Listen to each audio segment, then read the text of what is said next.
বন্ধুরা, পৃথিবীতে এমন কোনো মানুষের অস্তিত্ব খুঁজে পাওয়া যাবে না যে জীবনে কোনোদিন পিঁপড়া দেখেনি অথবা পিঁপড়ার কামড় খায়নি। বন্ধুরা, পিঁপড়া পৃথিবীর সবথেকে ছোট প্রজাতির মধ্যে একটি। এটা এমন একটি প্রাণী, সে যদি অনেক উঁচু থেকেও পড়ে যায় তারপরেও সে উঁচুতে উঠতে ভোলে না। আপনাদেরকে জানিয়ে রাখি, এই পৃথিবীতে পিঁপড়ার প্রায় 15,000-এর থেকেও বেশি প্রজাতি পাওয়া যায়। এই পিঁপড়ারা সবসময় একটি লাইন ধরেই চলে আর তাদের পিছনে একটি তরল পদার্থ ছাড়ে, যাতে পিছনে থাকা পিঁপড়া তার পিছু পিছু চলতে পারে। কিন্তু আপনারা কি জানেন এই পিঁপড়াদের জন্ম কিভাবে হয়? যদি না জেনে থাকেন তাহলে এই ভিডিওটি শেষ পর্যন্ত দেখুন। বন্ধুরা, এই প্রক্রিয়াতে সবার প্রথমে পুরুষ এবং মহিলা পিঁপড়ার মিলন হয়, যেমনটা আপনারা দেখতেই পাচ্ছেন। আর এদের এই মিলন প্রায় 10 মিনিট পর্যন্ত চলে। আর যখনই এদের মিলন প্রক্রিয়া শেষ হয় তার কিছুদিন পরেই মহিলা পিঁপড়া ডিম দেওয়ার অবস্থায় চলে আসে, যার জন্য তার একটি কলোনির প্রয়োজন পড়ে। তারপর সে কলোনির সন্ধানে বেরিয়ে পড়ে। আর যখনই মহিলা পিঁপড়ার কলোনি পেয়ে যায় তখন সে ডিম দেওয়ার জন্য একটি সুরক্ষিত জায়গার সন্ধান করে। আর যখনই সে সুরক্ষিত জায়গা পেয়ে যায় তখন সে ডিম দেওয়া শুরু করে। যেমনটা আপনারা দেখতেই পাচ্ছেন কত অসাধারণ ভাবে এই মহিলা পিঁপড়া ডিম দিচ্ছে।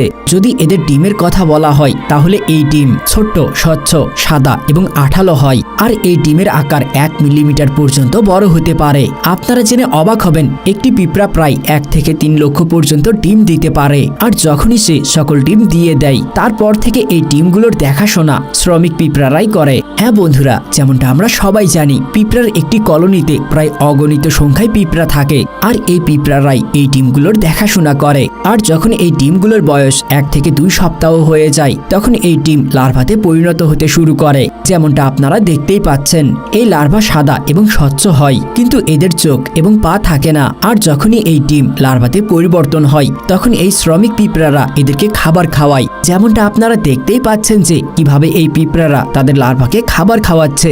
আপনারা হয়তো এর আগে কখনোই এমন দৃশ্য দেখেননি। আপনাদেরকে জানিয়ে রাখি, এই খাবার শক্ত এবং তরল পদার্থ যে কোনো ধরনেরই হতে পারে। আর এইটা প্রায় 2 সপ্তাহ পর্যন্ত লার্ভাতেই জীবন অতিবাহিত করে। আর যখন এদের লার্ভার জীবনকাল শেষ হয়ে যায় তখন এরা পিউপা বানানো শুরু করে দেয়। তার জন্য এরা এদের শরীর থেকে আঠালো পদার্থ বের করতে শুরু করে। আর সেইটা বাতাসের সংস্পর্শে আসতেই শক্ত হয়ে যায়, যাকে কোকুনও বলা হয়। আর এই কোকুন সাদা এবং বাদামি রঙের হয়। আর 1 সপ্তাহ পার হওয়ার পর এই কোকুনের ভিতরে একটি বড় পিঁপড়া বিকশিত হতে শুরু করে। আর এই সময় এদের শরীরে বিভিন্ন অংশ যেমন চোখ, কান, এন্টিনা এবং পা বিকশিত হতে শুরু করে। বন্ধুরা, এই পিউপার সঠিক বিকাশের জন্য স্থির তাপমাত্রার প্রয়োজন পড়ে, যাতে ভিতরে থাকা নবজাতক পিঁপড়ার কোনো সমস্যা না হয়। আর প্রায় 30 দিন পর সেই সময় এসেই যায় যখন এই পিঁপড়া সম্পূর্ণভাবে বড় হয়ে পিউপা থেকে বেরিয়ে আসে। যেমনটা আপনারা দেখতেই পাচ্ছেন কিভাবে এই শ্রমিক পিঁপড়ারা পিউপা কেটে তার ভিতর থেকে সম্পূর্ণরূপে বিকশিত হওয়া পিঁপড়াকে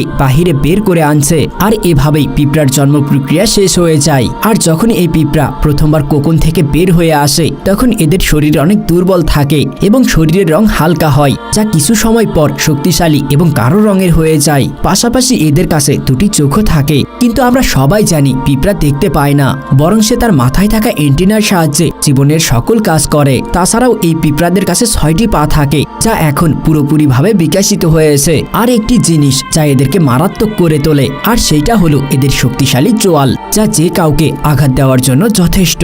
যদি এদের জীবনকাল সম্পর্কে বলা হয় তাহলে এই শ্রমিক পিঁপড়ারা বেশি দিন পর্যন্ত বাঁচে না, কিন্তু এই সকল পিঁপড়াদের প্রধান রানী পিঁপড়া প্রায় 30 বছর পর্যন্ত বাঁচে, যা অন্যান্য সব পিঁপড়ার থেকে অনেক বেশি।